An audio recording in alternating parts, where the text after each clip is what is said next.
রাজু যখন মুক্তার কাছে পৌঁছাল ঠিক তখনই সাপ আবির্ভূত হল, চকচকে আঁশ এবং বিদ্যুৎ চোখ সহ একটি বড সাপ ছায়া থেকে সরে গেল।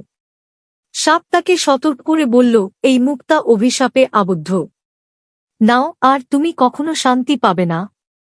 প্রলোভন সতর্কতা সত্ত্বেও রাজুর লোভ তার থেকে ভালো হয়ে গেল।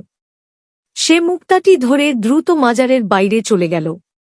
জঙ্গল নিস্তব্ধ হয়ে গেল এবং বাতাসে একটি হিম ছড়িয়ে পড়ল। তিনি বিজয়ী কিন্তু অস্বস্তিকর অনুভব করলেন, যেন ভয়ানক কিছু তাকে অনুসরণ করছে। গ্রামে ফিরে আসা অভিশাপ অদ্ভুত ঘটনা ঘটতে শুরু করে। রাজু দুঃস্বপ্নে জর্জরিত সাপ তাকে তাড়া করছে এবং সে দেখতে পেল প্রতিটি কোণে ছায়া পড়ে যাচ্ছে। একসময়ের দীপ্তিময় মুক্তাটি এখন একটি ভারী বোঝার মতো অনুভব করেছিল এবং সে বুঝতে পেরেছিল যে অভিশাপটি আসল তার যন্ত্রণার অবসান ঘটানো।